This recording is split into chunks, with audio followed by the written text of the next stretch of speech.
వారంతా ఊరూరు తిరిగి పనులు చేసుకునే సంచార జాతి కుటుంబాలు. చిన్న చిన్న రోగాల నుంచి పురుడు వరకు అన్నీ ఇళ్లలోనే చేసుకుంటారు. జనన మరణ ధృవీకరణ పత్రాలన్నా, ఆధార్ కార్డ్, రేషన్ కార్డులంటే ఏంటో కూడా వారికి తెలియదు. దీనివల్ల ఇప్పటి వరకు ప్రభుత్వం నుంచి అందాల్సిన సంక్షేమ పథకాలన్నీ కోల్పోయినా ఇప్పుడు అత్యంత విలువైన విద్యకు సైతం వారి పిల్లలు దూరమవుతున్నారు. ప్రభుత్వం నుంచి ఎలాంటి సంక్షేమ పథకాలు అందాలన్నా, కనీసం ఆసుపత్రిలో రోగానికి మందులివ్వాలన్నా గుర్తింపు పత్రాలు తప్పనిసరి. ప్రభుత్వ పాఠశాలలో చదువుకునేందుకు ఆధార్ తప్పనిసరి చేశారు. విద్యార్థులకు ప్రభుత్వం నుంచి అందాల్సిన విద్యార్థి మిత్ర కిట్లు, మధ్యాహ్న భోజనంతో పాటు త్వరలోనే అందించనున్న తల్లికి వందనం నగదు ఇవ్వాలన్నా ఆధార్ కార్డు తప్పనిసరి. విద్యార్థుల వివరాలు ఆన్లైన్లో నమోదు చేయాలంటే ఆధార్ నెంబర్ ఉంటేనే సాధ్యమవుతుంది. దీంతో విద్యార్థులు పాఠశాలల్లో చేరే సమయంలోనే ఉపాధ్యాయులు ఆధార్ కార్డు వివరాలు అడుగుతున్నారు. అయితే నెల్లూరు జిల్లా కందుకూరులో చాలా చోట్ల యానాదులు ఎక్కువగా ఉంటారు.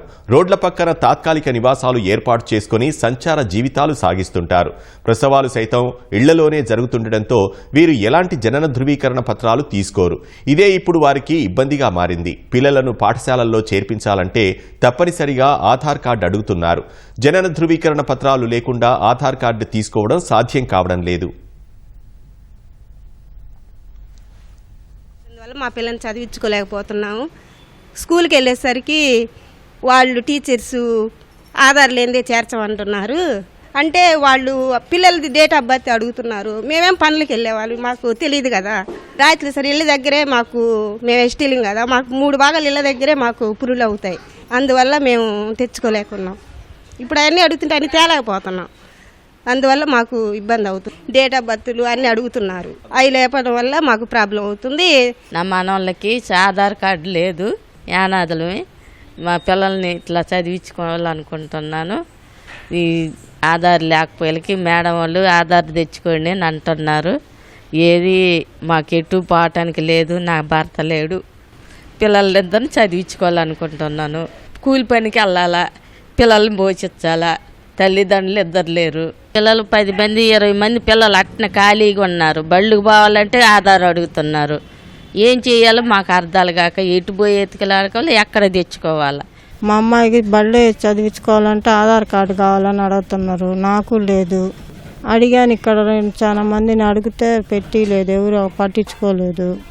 డేట్ ఆఫ్ బర్త్ కావాలని అంటున్నారు అమ్మాయిని. నాకు గుర్తు లేదు డేట్ ఆఫ్ బర్త్. నాకు ఇక్కడ అయింది, ఇంటికాడ అయింది. మామూలుగా ప్రభుత్వం పథకం అనేది మాకు ఏమీ లేదు, సహకరించలేదు. బళ్ళ అందరికీ డబ్బులు వస్తున్నాయి, ఫ్రెండ్స్కి అందరికీ. నాకు రావని చెప్పారు. ఎంతవల్ల అంటే ఆధార్ కార్డు లేదన్నారు. పంచాయతీ సిబ్బంది సైతం పట్టించుకోవడం లేదని, జనన ధృవీకరణ పత్రాలు ఇవ్వకపోవడంతో ఆధార్ కార్డులు తీసుకోలేకపోతున్నామని మహిళలు వాపోతున్నారు. ఇప్పటి వరకు ప్రభుత్వం నుంచి ఎలాంటి సంక్షేమ పథకాలు అందుకోలేదని, కూలికి వెళ్లి కుటుంబాలను పోషించుకుంటున్నామని చెబుతున్నారు. కనీసం పిల్లలనైనా చదివిద్దామని బడికి పంపితే ఆధార్ కార్డు అడగడంతో చాలా మంది విద్యకు దూరమయ్యారు. కందుకూరు, వలేటివారిపాలెం, లింగసముద్రం, గుడ్లూరు మండలాల్లో సుమారు 500 కుటుంబాలు ఆధార్ కార్డులు లేక ఇబ్బందులు పడుతున్నాయి. ఎన్నోసార్లు ఆధార్ సెంటర్లకు వారిని తీసుకువెళ్లినా సరైన ధృవీకరణ పత్రాలు లేక తీసుకోవడం సాధ్యపడడం లేదని ఉపాధ్యాయులు చెబుతున్నారు. 20 మందికి ఆధార్ లేదు సార్. మేము ఆధార్ క్యాంపులు పెట్టినప్పుడల్లా తీసుకొని వెళ్ళాము. పంచాయతీ ఆఫీస్లో కూడా తెలియపరిచాము. కానీ ఏంటంటే వీళ్ళకి డేట్ ఆఫ్ బర్త్ సర్టిఫికేట్ లేనందువలన వీళ్ళని ఆధారుకి యాక్సెప్ట్ చేయలేకపోయారు. అది సార్ విషయం. వీళ్ళకి ఆధార్ లేకపోతే వీళ్ళకి తల్లికి వందనం ఇవన్నీ వీళ్ళు రాదు సార్. అందుకని వాళ్ళు పాపం ఇబ్బంది పడుతూ ఉన్నారు. 5 ఏళ్ల వయసు పిల్లలు కూడా కొంతమంది ఎస్టీ పిల్లలు వస్తున్నారు స్కూల్కి. వాళ్ళకి ఆధార్లు తెచ్చుకుంటే మేము రేపు ఫస్ట్ క్లాస్లో చేర్చుకోవడానికి అవకాశం ఉంటుంది. వాళ్ళకి తల్లిదండ్రులకి చెప్తున్నాము. వాళ్ళు డేట్ ఆఫ్ బర్త్ సర్టిఫికేట్ లేక వాళ్ళు సెంటర్ల దగ్గరికి వెళ్ళినా కూడా పంపిస్తున్నారు వెనక్కి. మేము కూడా తీసుకెళ్ళాము వాళ్ళని చేపించడం కోసం. అయితే వాళ్ళు డేట్ ఆఫ్ బర్త్ సర్టిఫికేట్ ఉంటే చేస్తామంటున్నారు. వాళ్ళు ఎస్టీ వాళ్ళు పనులకు పోయేవాళ్ళు, వాళ్ళ ఇళ్ళ దగ్గరే డెలివరీ అయ్యి వాళ్ళకి లేక సర్టిఫికేట్ లేక వాళ్ళు ఇలా ఉన్నారు సార్. ఆన్లైన్ పేరు ఎక్కియాలంటే కంపల్సరీ ఆధార్ అడుగుతున్నారు సార్. ఆధార్ లేని ఆన్లైన్ పేరు నమోదు కావడం లేదు. నిర్బంధ విద్యా హక్కు చట్టం అమల్లో ఉన్న కొందరు విద్యకు దూరమవుతున్నారు.